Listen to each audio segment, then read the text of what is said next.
Hello there, and welcome to the English Language Club. It's time for our hangout. I say that, but we've the last few weeks we've not been very consistent with the time, but we're back to our old slot. In case you've missed us, we have been doing it on Saturdays, yeah, I'm not sure what the timing will be. Anyway, welcome. Thank you for tuning in. My name's Colin Monroe, and this is Tony. Hello, Tony. How are you doing? I'm doing well. Yourself? Yeah, very good. Very good. So we've got quite a few people watching already, which is great. If you are watching, let us know. We've got Susanta just joined and said hi. Yeah, we've got. But yeah, so if you are watching, please say hi and get your questions coming in, because we do rely on those questions to have something to talk about. So yeah, let's see who else have we got watching. Shalala and Amari. Amari's already asked a question, so we're gonna start with that one. We've also got AJ, one of our regulars, and number one of our regulars. And of course, Susanta, also one of our regulars. Welcome back. Yes. Well, it's us who's been away, really. We've been on that different. We've been doing it. We did a few on Saturdays, because yes, we weren't able to do this slot. Anyway, shall we get started? Yes. So we had a question from Amari Amel. Let me just bring that up. Where is it?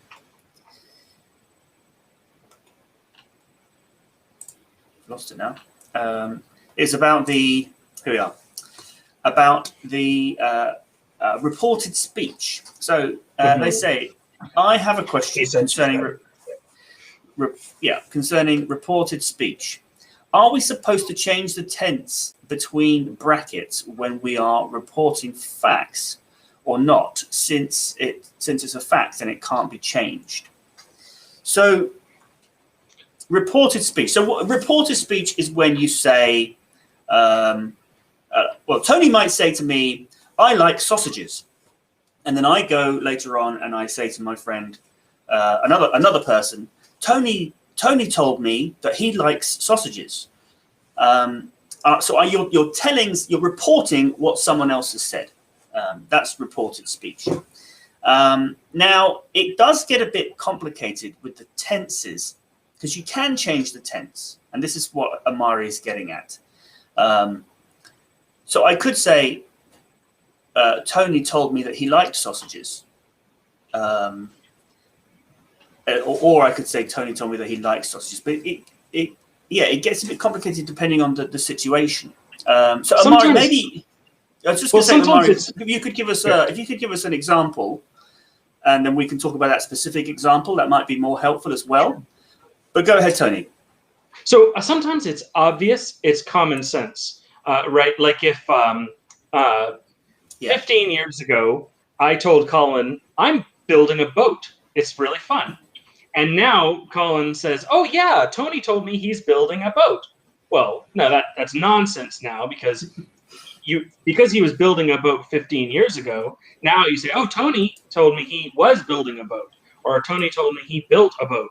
I didn't really say whether I finished it, right? Yeah. So sometimes it's just common sense. Like if the thing that you're talking about happened in the past, then you should usually change the tense to past. But the thing about facts in English is grammatically, facts aren't really facts aren't a grammar thing. Just because something was true at one point, grammar doesn't care whether it's always true, or whether it used to be true, or people used to think it was true and now they realize it's false, right? Like I can say grammatically the sun rotates around the earth, and grammatically I can say it as if it were a fact. I can say it in present simple as if it's something that is always true. That doesn't matter. It doesn't make any difference to the grammar, the fact that is not true at all. Right? So really, it's a common sense thing.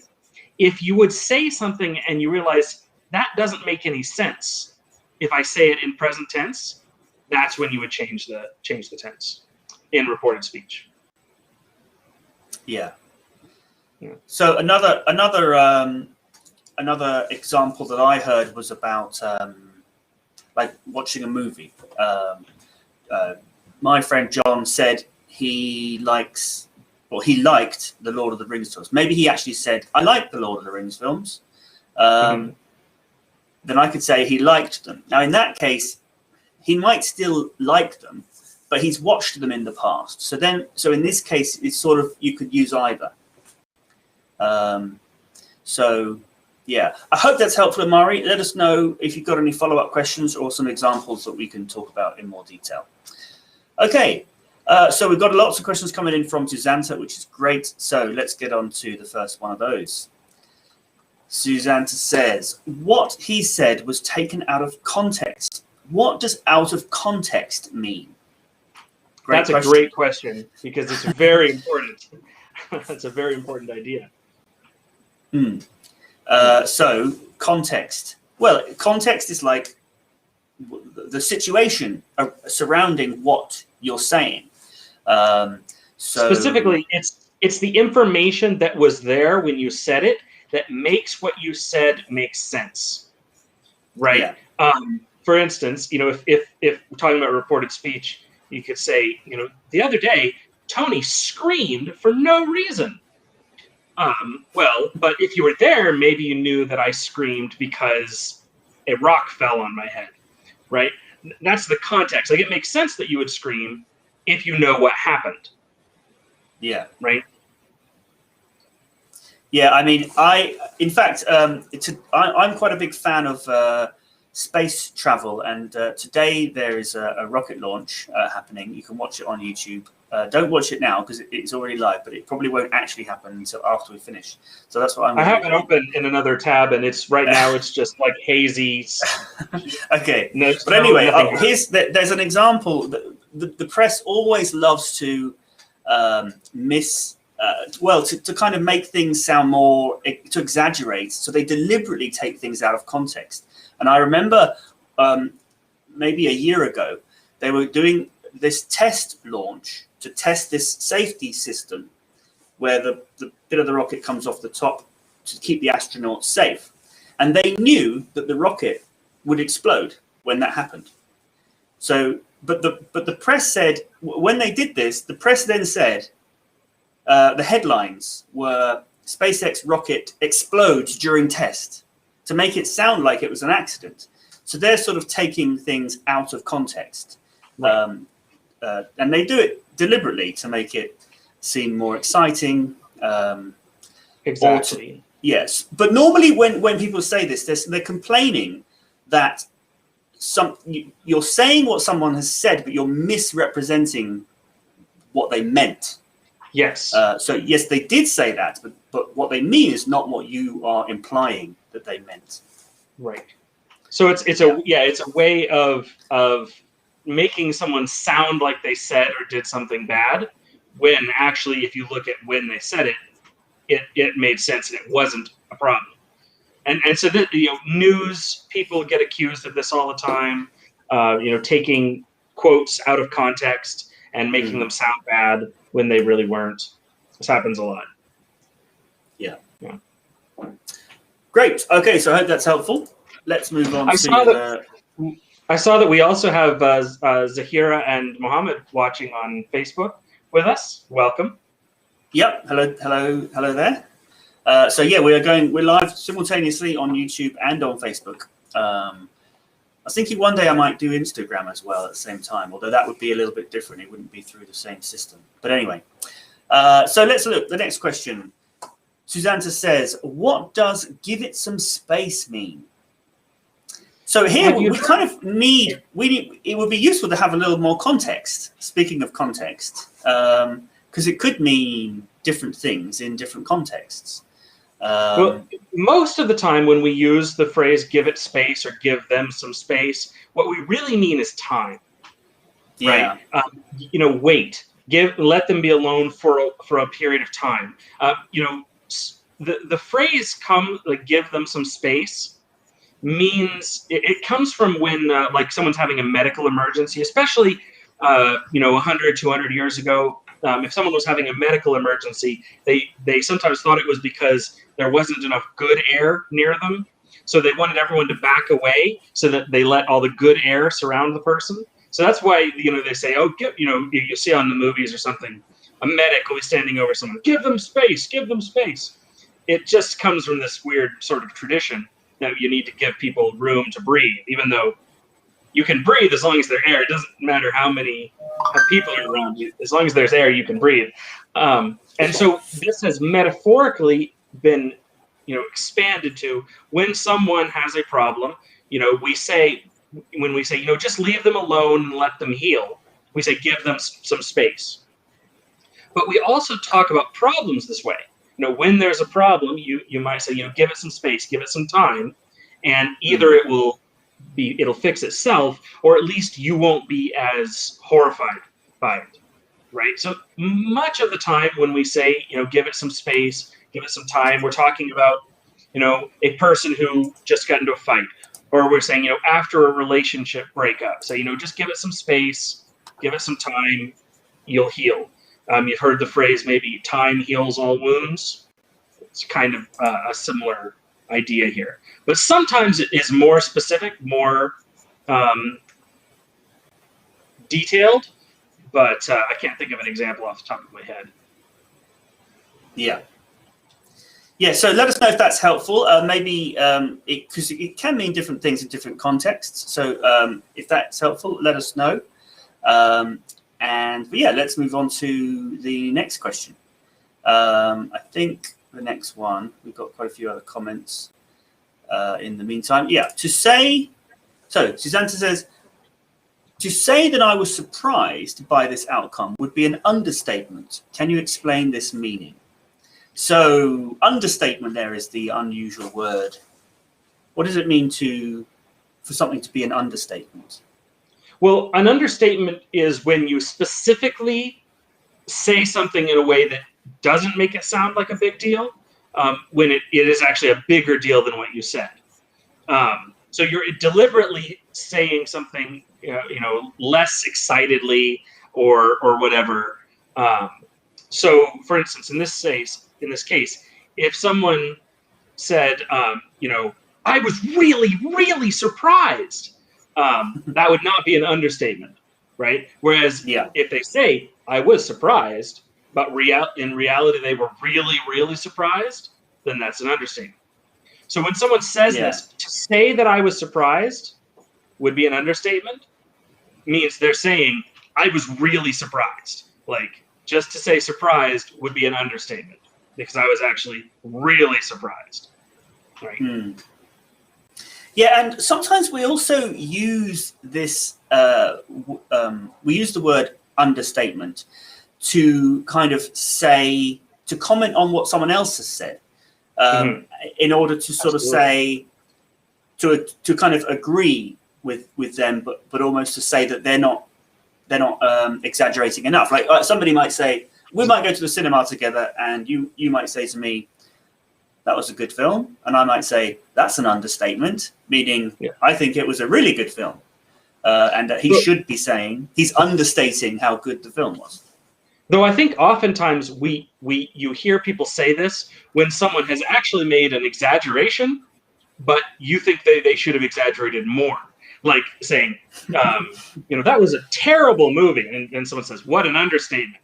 Because, maybe they think, oh, it was a horrible, terrible, abysmal movie or something like that. So it's funny that we sometimes use the phrase understatement when actually we're exaggerating, which is the opposite. But people think you should exaggerate even more. But I think when you say it like that, and when you comment on what someone else has said, it's more about, you're saying more about what you feel about it, rather than what they should have said. It's just sort of it's just a way to exaggerate or to agree emphatically or disagree. No, it wouldn't be disagree. No, it would always be to agree. Just it could be that you okay. Disagree on the extent. Great. Okay, next question. Yeah, and keep your questions coming in. So we've got, I think, we've got a good question here from Roman coming up, and one from AJ. So yeah, great. We'll get to your question. We're just going to work our way through. So Susanna says, what does gracious mean? For example, they are really gracious. So gracious, so gracious is an adjective, and it comes from the noun. The noun would be grace, to have grace. So what does grace and gracious mean? Yeah, I mean, this one, if you get into the history of the word, it's really complicated, and it goes back really far. So I don't really want to get into that.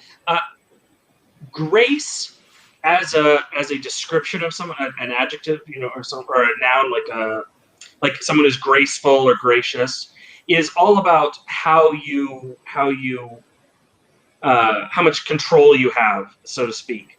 A dancer can be graceful as they go through all of their movements, right? A butterfly can be graceful as it flies, right? Whereas, some creatures, are not graceful. Some or whatever.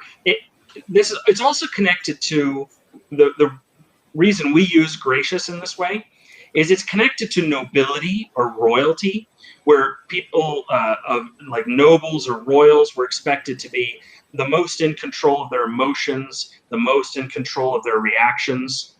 So if someone messed up in front of a noble, they weren't supposed to get angry. They were supposed to be gracious and say, "Oh, it's okay."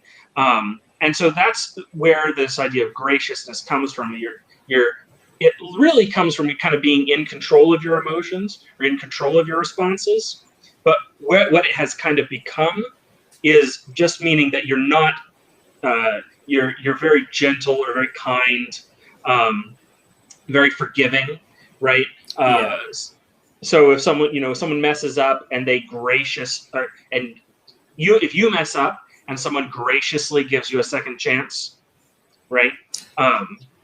That's what that would have been, the way I would have explained it, especially gracious, particularly, meaning to give something that is not deserved, but out of your own or out of a person's kindness, out of their grace, because of their grace. So it's kind of similar to kindness.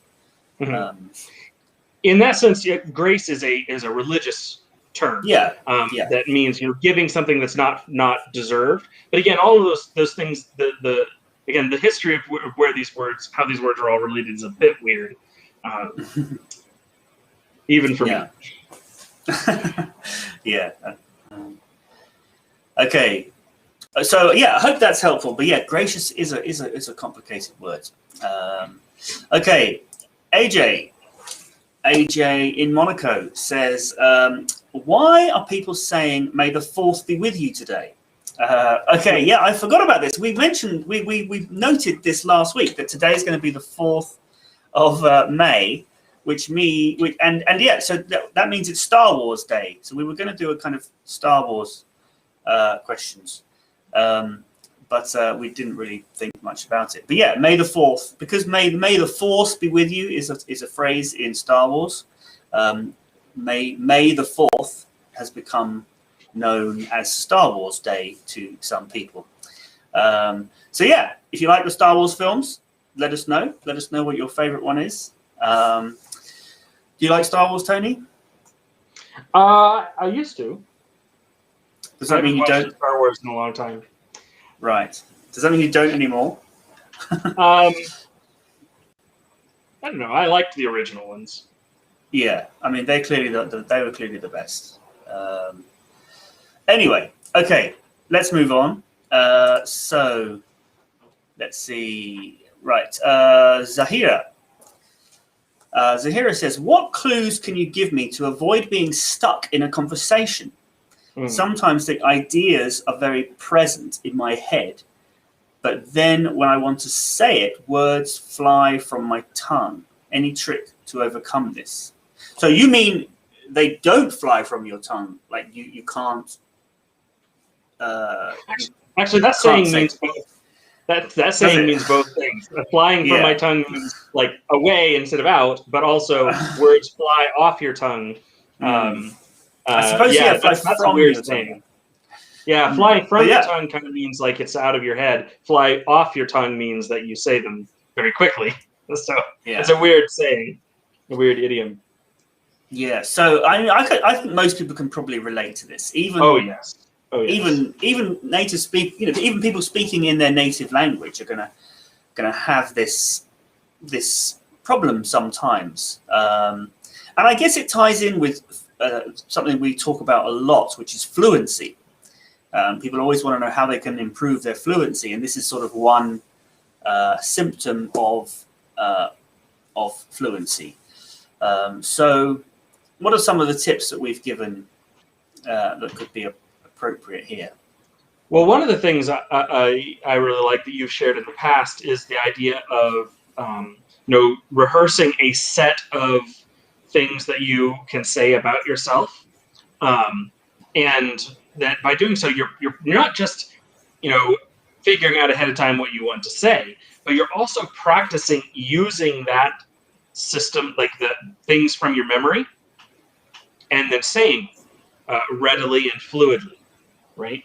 So that is, I definitely know people who, even in their first language, have memorized a few different things that they often say because it helps them when they're stuck in a social situation. So that's one, I think, that might help depending. Yeah, that can help in certain situations where you may need to introduce yourself or say something about yourself, but it's not always going to be helpful if it's a totally new conversation about a particular topic that you haven't thought about before. So I mean, yeah, and another thing that I've talked about is the difference between accuracy and fluency. And as a teacher, you're often focusing on one or the other. So if you're focusing, you're trying to develop a student's accuracy, then you might stop them, and if they make a mistake. Whereas if it's fluency, you want to let the students continue speaking and not interrupt them. So in a way, as a student, you could you should not worry about making mistakes. I mean, obviously, you should sometimes think, try, and study, and we do that so that we don't make mistakes, so that we can be understood. But when you're in a conversation, you should rely on what you've learned, and you should rely on your instincts rather than think. Don't think about, oh, is that right? Is that right? Because that's what stops you. I think that's what stops the words coming out. Would you agree, Tony? Yes. Yeah. Yeah. Great. I think that there's also, again, different things are going to help different people. Sometimes what is going to help you the most is to pause, formulate a whole sentence in your head, and then say it. Right? Other people, that's going to be the worst thing they could do, and it's just going to shut them down because they'll spend forever trying to come up with the perfect sentence instead of talking. Right? So really, trying both things is usually a good idea. I can think of situations, or I remember situations where I would do that, even in English, actually, where I would like, oh, this is something I want to say, and then while I'm sort of formulating it in my head, then the conversation moves on to another subject, and it's no longer appropriate. And I think that's exactly the situation that we're talking about here. So, what's our advice then? Just get it out. Don't worry about whether it's accurate. Once you've started talking, you can sort of like I said, I think it clarify depends. it. Yeah. Try both. Spend a couple of conversations trying, what happens if I put the whole sentence together in my head first, and then try a couple of conversations where you don't worry about it and you just start saying things, right? Because different things are going to work for different people, right? Really, it's about what is your weakness. Is your weakness that you get through you start saying something and then you lose track? Or is your weakness, because then maybe you need to plan it out a little bit, right? But if your weakness is you just never can start saying something, well, then maybe you just need to go with it and say what you're thinking, even without worrying too much about whether you have it right. You know? Yeah. Great. Okay. Roman has a question here about clauses. He says, how many clauses are there in the sentence? They carried a long plastic bag carrying a dead body into the building. So anybody who knows me or who has talked to me about English knows that I love clauses. The clauses are fantastic. Unfortunately, clauses are, I think the biggest problem with clauses is that they're so flexible that people will often argue over what is or what isn't which kind of clause, right? Yeah, so it's not a definitive, there's not a definitive answer. Or worse, you will get different definitive answers from different textbooks, different groups of people. And that's the worst thing, is when people, when you turn it into a, well, does this fit into this category or this category? And then people have to make decisions like that. So it depends then on how clauses have been explained to you. Right. And that might depend on what level you're at in an English course. There is no. It's difficult to answer this. I'm going to give you kind of two answers to this question. One is this. You could say this sentence only has one clause because it does not have any of the specific markers that would distinguish a separate clause, right? It's just one sentence. It doesn't have different independent thoughts, right? A good rule of thumb for what a clause is if you could just tweak it slightly, just slight changes, could it be a sentence all by itself, right? So, they carried a plastic bag into the building is obviously the main part of the sentence here. The part I think you might be wondering about is, a long plastic bag carrying a dead body. So if you rephrase that to the long plastic bag was carrying a dead body, though I wouldn't use the word carry, because that makes it sound like the bag is carrying as opposed to hold, like has a dead body in it. Yeah. Right? I would say a long plastic bag with a dead body in it into the building, in which case there's no confusion as to whether there's a clause there or not. Right? But so if you rephrased it into a long plastic bag which carried a dead body or which contained a dead body, well, then now you have what some people would call a relative clause, right? But as the sentence is right now, mostly I wouldn't say that this is a sentence you need to break up into clauses, but you could figure out a way to do it. And that's the thing about clauses. Oftentimes you could say, oh, I can come up with a way to make this a separate clause, and you're not wrong, but people are going to argue over whether that counts as one or not. So I'm going to take a step back here and just say a little bit about relative clauses. A relative clause is one example is when you kind of throw in a whole sentence or what could be a whole sentence about one of the things that you're talking about. So when I say, the man who lives next door is a good friend of mine. The man who lives next door is almost a sentence by itself. That man lives next door, or something like that, right?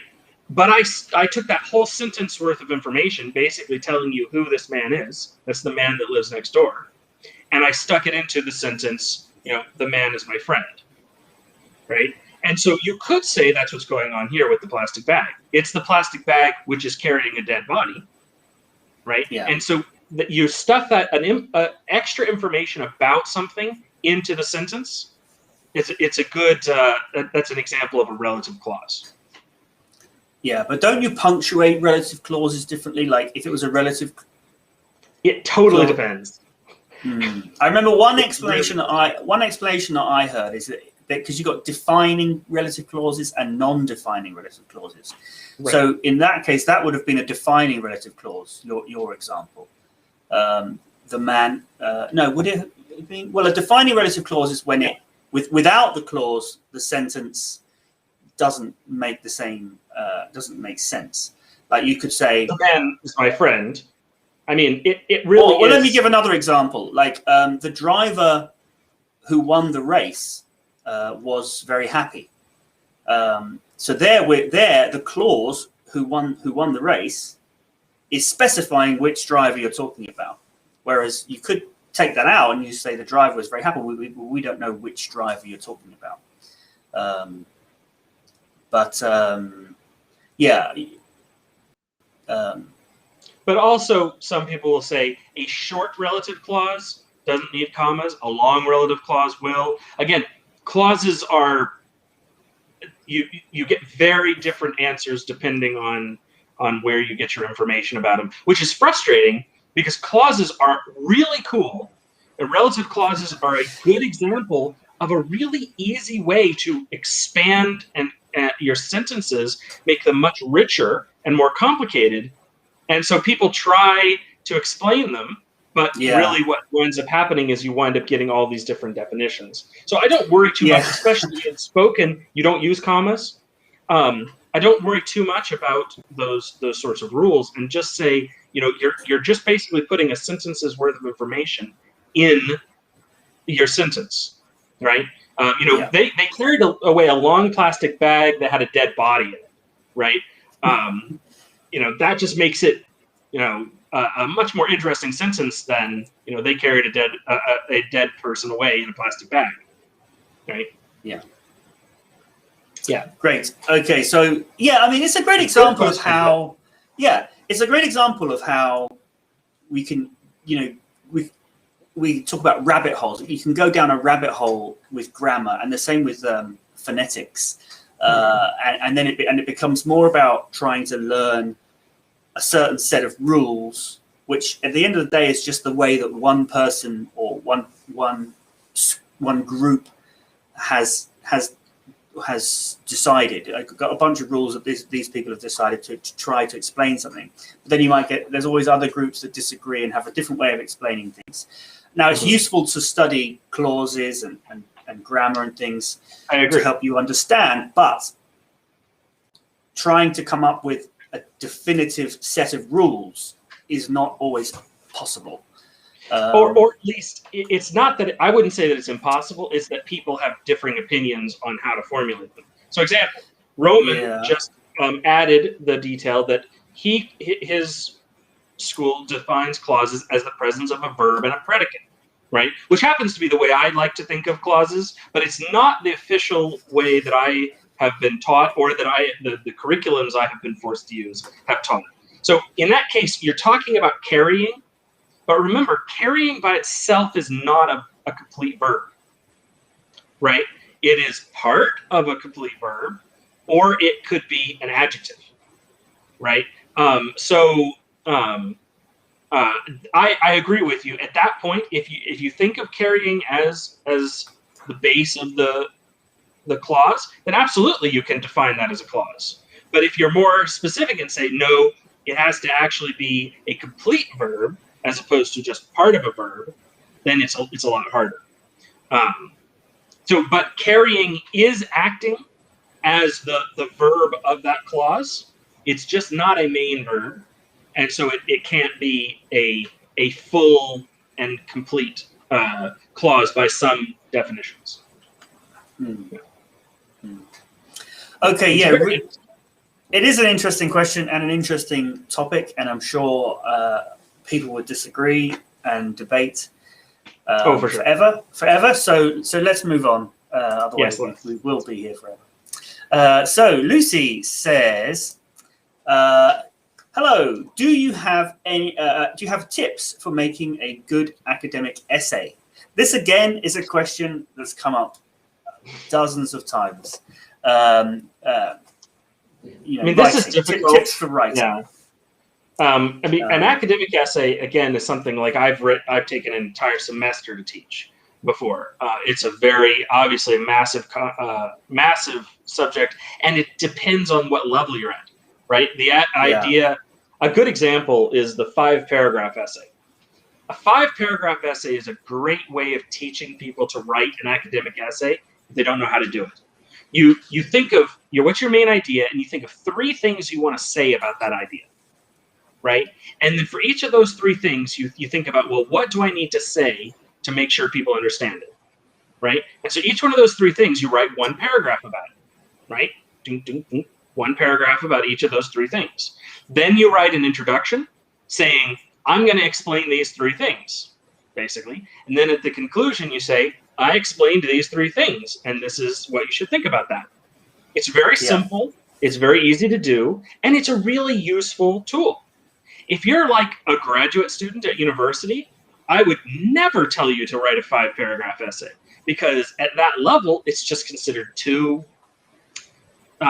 childlike, maybe. I don't know what the right word is. It's overly simple, right? That you would never want to do it that way, right? And so it really, really depends. What could be excellent advice to someone who's just starting out would be terrible advice to someone that's a little bit further along, right? So it's really hard to say, what are just some good tips overall. However, the one that I think that I keep coming back to is a good tip, regardless of what you're doing, is a good academic essay is all about planning. Now, how you will plan it is going to be different, but planning it out, knowing what all of your major, think of it as like a plot of a story. You want to make sure you have a good beginning. You want to make sure that you have good plot points that are progressing your ideas. And you want to have a kind of a climax, a point where you make everything come together, right? But and whether you're writing an outline or whether you have huge amounts of research notes or whatever, planning is really the key to making a great academic essay. Great. So I hope that. Okay. If not, give us more specific information about where you're at, and we might be able to help you. Yeah. Yeah. Okay. So thanks for the question, Lucy, and I hope that's helpful. And good luck with your essay writing.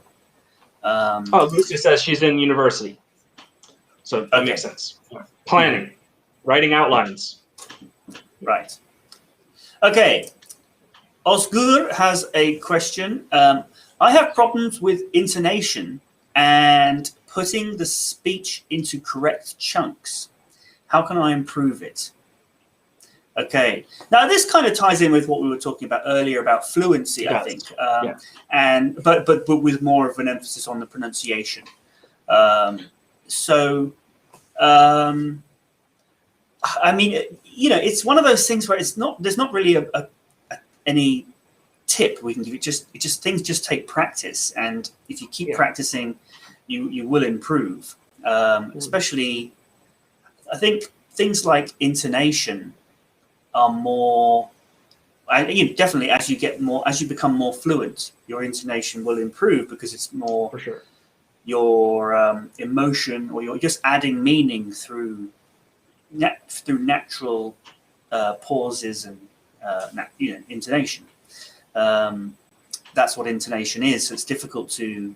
You can't plan in intonation. We talked earlier about how you might stop and plan a whole sentence out in your head before you say it, and that might be something that is a barrier to you becoming fluent, because by then the moment's gone and it's not appropriate to say it. But you can't really, if you start thinking also about the intonation as you're planning these words, then it's going to make you even less fluent. It has to be something that's natural, and so I think that intonation improves as you no longer need to think about what you're saying. It sort of just happens, or the structure and the words. It happens more subconsciously. I agree. In terms of tips, the only 2 things that I can think of right now is, first of all, as with many things that are more about practice than they are about knowledge, just ask people to point out if you make a mistake or not. With intonation, it's not always making a mistake, but just if something doesn't quite sound natural.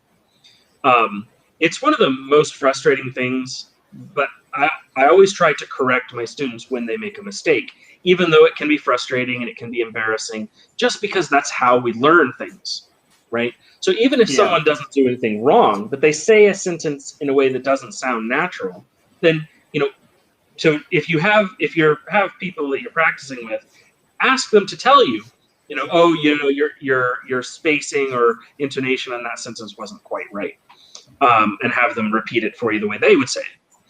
Another one is that intonation falls under, kind of general rules based on languages or groups of languages. So, for example, if someone who speaks Spanish and is trying to speak English, or the other way around, I can tell them, these are some common ways that people, put their speech into chunks in Spanish and in English. And if you're trying to do it in a Spanish way, I can tell you, like you're trying to do this, but that's not how it works in English, right? So do some digging into your own language and try to find out what the speech patterns are that are different from the speech patterns in English, because sometimes that can help.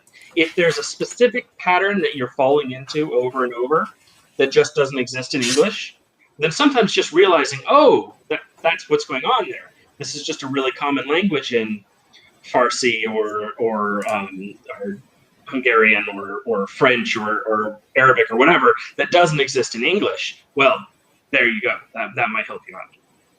But I agree. I absolutely agree with Colin. It's really just about practice and becoming more comfortable.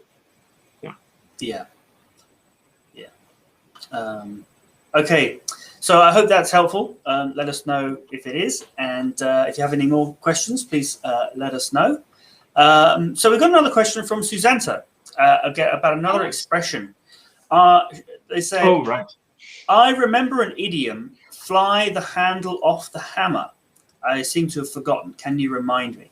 Yeah, so the expression that we normally say is like a shortened version of that. We just say, fly off the handle. And it refers to the hammer, the metal bit of the hammer, coming off the handle, like as you're using it. Because I suppose that was something that used to happen a lot.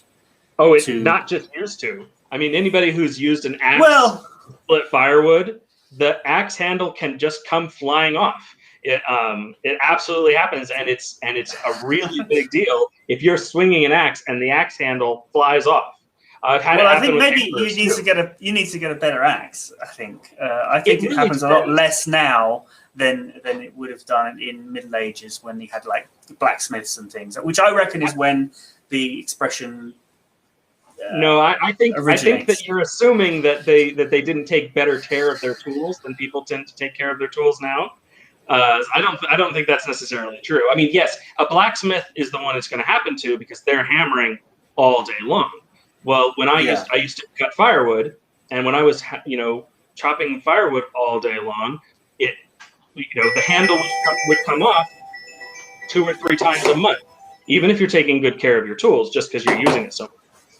But yeah, like if you're swinging an axe, you're swinging a hammer, and the head of the axe or the head of the hammer flies off, it's a problem. It'll hit something. It could hit another person. It could go through a wall or through a window. It's dangerous. It's like an emergency. It's an emergency. So when someone flies off the handle, they lose their temper. The idea is you turn a useful tool into something that is now potentially dangerous to everyone. It's not a useful tool anymore. It's now a hazard, right? And that's why it's one of the coolest and most visceral idioms, because the feeling of you're swinging a hammer and the head flies off is just like the feeling when some friend totally loses their temper, right? Yeah, I mean, I think also, it means become angry, to lose your temper, like you said. But I think it's also because if you're hammering something and the hammer flies off the handle, then that's going to make you angry. It's going to, that would have made you, because it means you have to stop.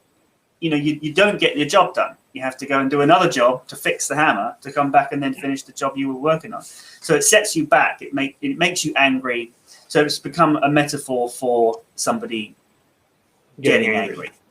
Yeah. Another thing that I will add to this is, and again, whether we're talking about nowadays or back in the day, this is only going to happen to you if you're not taking proper care of your tools. Now, that doesn't mean it will never happen. Like you might not realize there's a problem, that something's coming undone. So just like losing your temper is really evidence that you haven't done enough, self-control, and you're not a disciplined enough person. If someone's head flies off their hammer, it's because they are not a disciplined enough person taking care of their tools. It's a really interesting idiom.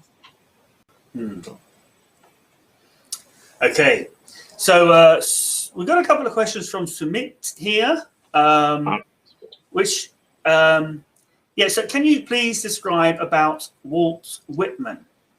Now, I'm not sure this is really appropriate to the channel, but I believe he was a poet. I don't know much more about. He was a poet in the 1800s. Yeah, it was an American poet, I believe. He's got some very famous poems. I can't think of any. Is it like a field of grass or field of flowers or something like that? I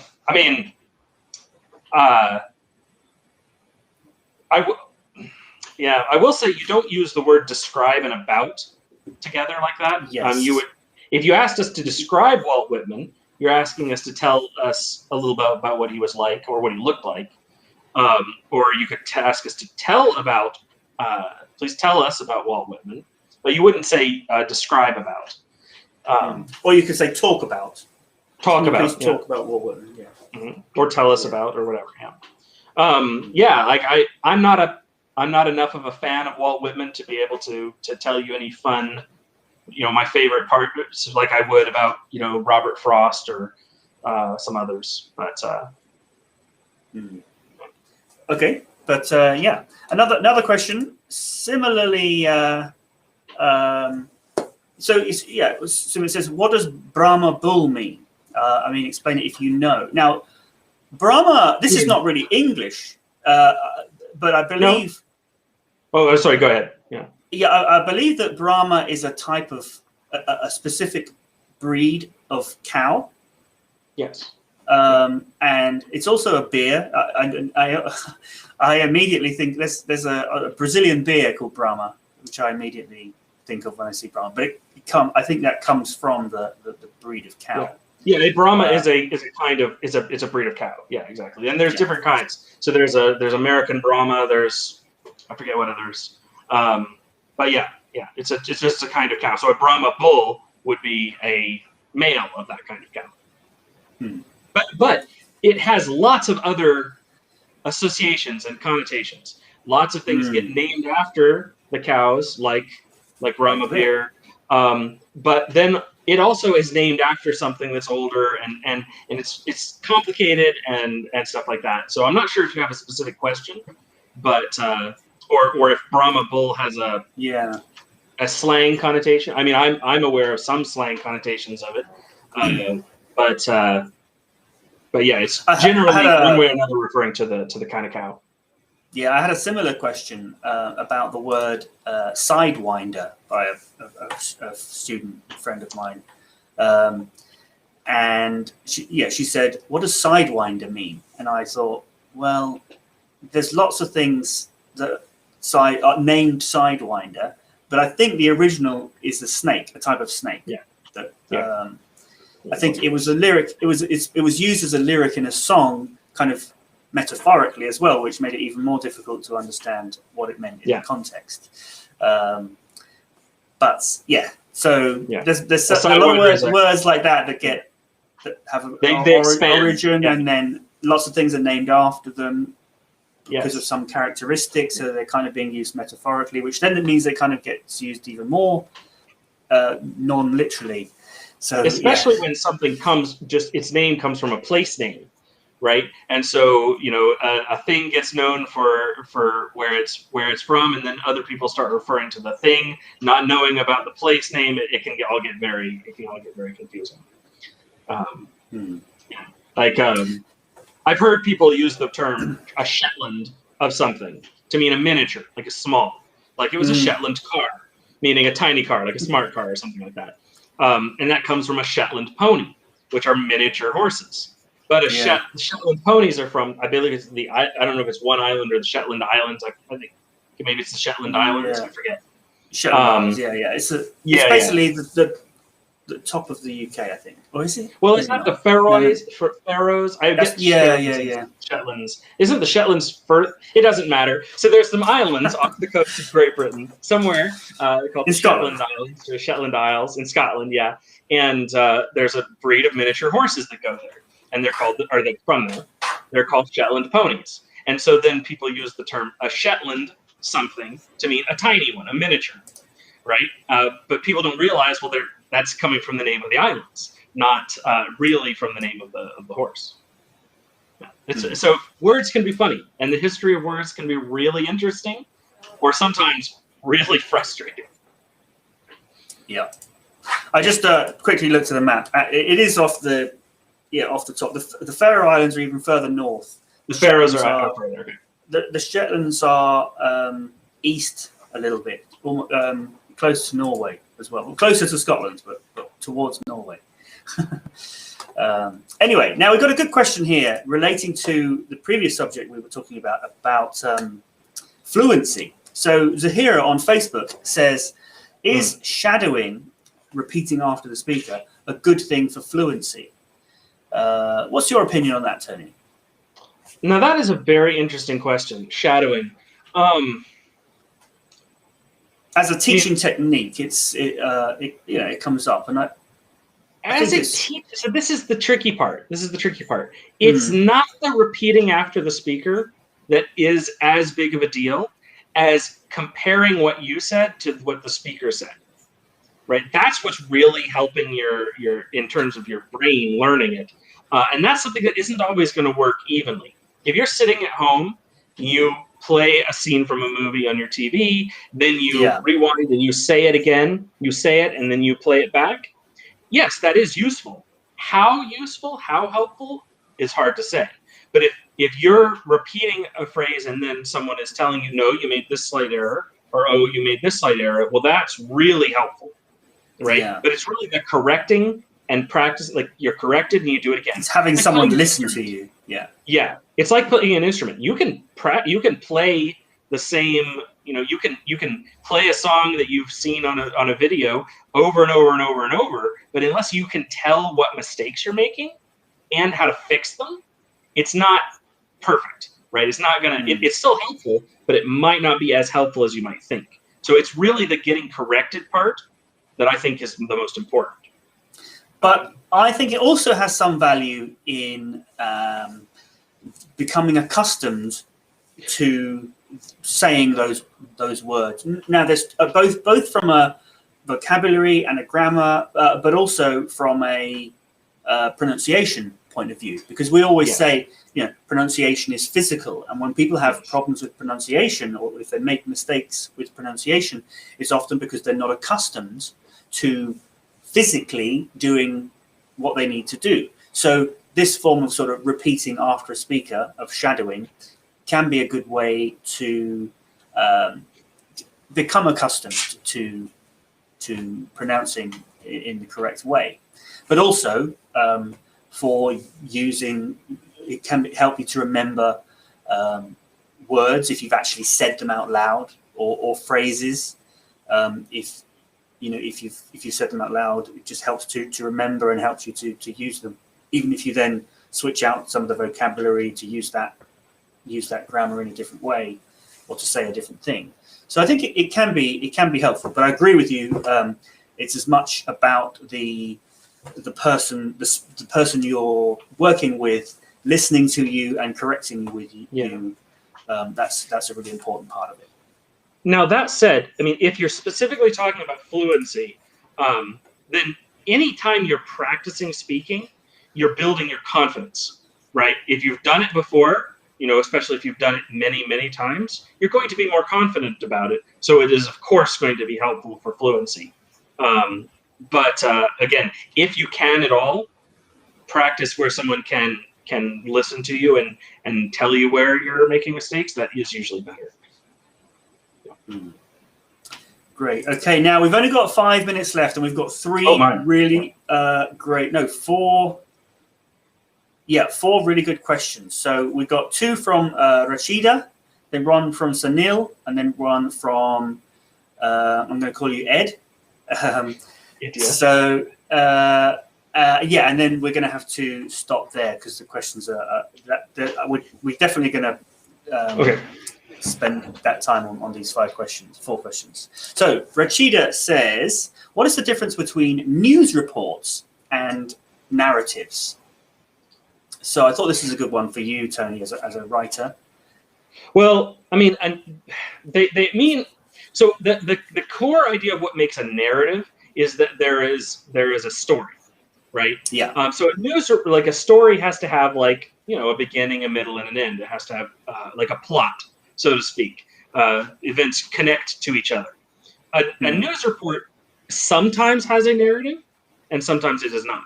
I could give a news report about the state of the economy and just talk about different things, but not connect them. Or I can give a news report about what happened to, about someone's life, and like what happened to them and how they got to where they are today, right? So some news reports are narratives, but not all news reports are narratives. But then narrative can include like telling a story. It can be, just telling someone what happened, right? Like, talking about a memory. Or it can be anything to like a huge novel, right? So narrative can be really, really broad, but some news reports are narratives, but not all. Yeah, I think some people might get confused between the idea that a news report should always be true, and a narrative is a story, and therefore it's not true. But that's not correct, because a story can be true. You can tell a story in a news report. So a narrative is a much more general term. It just means telling a story, whether it's true, false, whatever. It's it's more general. Okay, and another question from Rashida, this one. What's the difference between errors and mistakes in linguistics? I mean, the difference. You mean the difference between those 2 words? I guess. Yeah, I mean that's really going to depend on how. I mean, at its core, an error is something that is wrong, and a mistake might be an accident, but it's still wrong. So mistake usually implies like you did something, but you didn't mean to. But error sometimes means that too. Unless you have a specific definition that you're using, just in general, those 2 words aren't different enough to really make a major distinction between them. Yeah, they're very synonymous. They have all. So they are. You can often, most of the time, use one or the other. But then you make a mistake, but you don't make an error. Do you? No. I mean, something could be an error, but you don't usually make an error. You make a mistake. Yeah. Yeah. Something could be. That was an error. So a mistake is a noun then, but it's an error. Is that an error? Yeah, an error is a noun. They're both nouns. Yeah. Okay. Yeah. So the answer is that there isn't much difference. They're pretty much the same. Okay. So Sunil says, is basic grammar important for learning English if it's our second language? So yes. Well, so yeah. I mean, grammar is a tool. It's not what you're learning. It's not your end goal to have good grammar. Your end goal is to be able to speak and communicate and express yourself and be understood. That's the important thing. And grammar, as well as pronunciation, they are tools, or phonetics, I would say. Grammar and phonetics, they're tools that we can use. But both those things are things that are really big subjects in their own right. And it isn't necessarily worth knowing everything, or you can't really know everything about grammar. Or if you're just trying to learn a second language. Although it's helpful to study it a little bit. But yeah, I mean, there's lots of grammar that I don't even know, that I don't understand. But I do know what's helpful for students, because I've worked with enough students over the years, especially the basics when it comes to tenses and forms of verbs and things like that. That is very helpful. But again, remember, that's the tool that you're using to be able to express yourself. You don't need to know the grammar. I mean, most native speakers, they don't know the grammar.